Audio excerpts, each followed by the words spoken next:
Narsise lalu dikuburkan dan ternyata pada malam harinya, para pendeta voodoo ini kembali menggali kuburan si Narsise untuk dibangkitkan.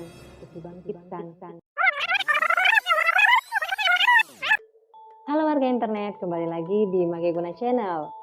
Kali ini saya akan membahas tentang Haiti, sebuah negara di Kepulauan Karibia yang kabarnya disebut-sebut sebagai asal muasal adanya zombie. Ketika mendengar kata zombie, apa sih yang tergambar di benak teman-teman? Sosok yang menyeramkan, mayat hidup, atau seperti yang biasa teman-teman nonton di film-film? Pernah nonton film ini? Atau film ini? Atau mungkin pernah main game ini? Nah, di Haiti sendiri teman-teman pernah dikisahkan ada seorang zombie yang hidup di kehidupan nyata. Seperti apa sih kisahnya? Yuk, simak video ini.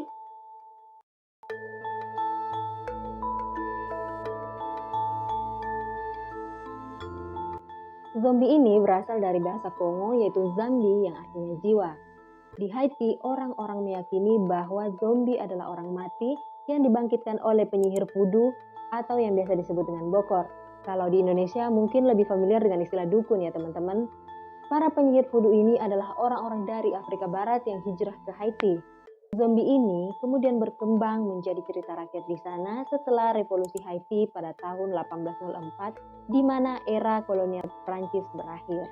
Sejalan dengan itu, voodoo kemudian berkembang menjadi salah satu kepercayaan di masyarakat setempat. Being a zombie is not something physical that happened to you. It is something spiritual. Orang-orang di sana meyakini bahwa mayat yang dibangkitkan ini akan dijadikan sebagai budak yang dipekerjakan secara keji tanpa diberi upah.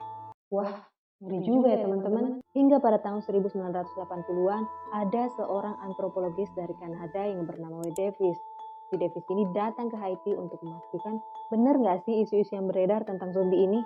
Dia menyimpulkan bahwa ternyata zombie ini benar-benar ada teman-teman. Nah, zombie ini bernama Clairvius Narcisse, seperti yang dituliskan Davis dalam bukunya yang berjudul The Serpent and the Rainbow. Dalam kisahnya, diisukan bahwa si Narcisse ini berselisih dengan saudaranya terkait tanah. Kayaknya warisan nih teman-teman.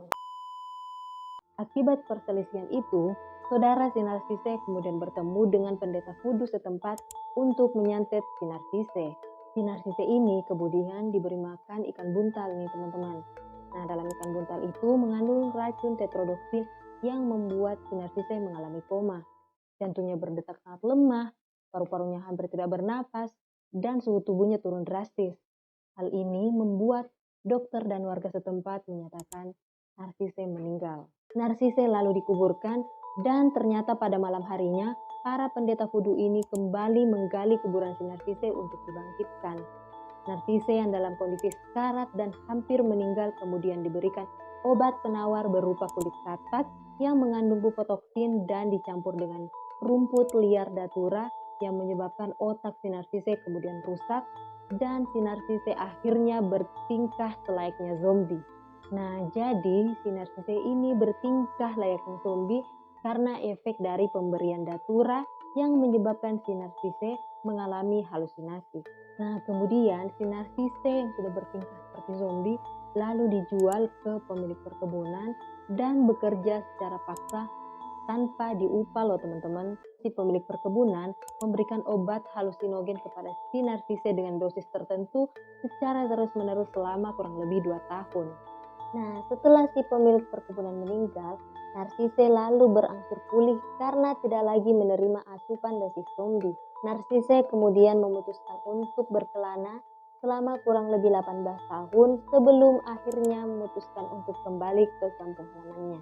Berdasarkan hasil penelitian yang dilakukan oleh Davis, dapat kita simpulkan bahwa konsep zombie di Haiti sangat jauh berbeda dengan penggambaran zombie yang selama ini kita pahami.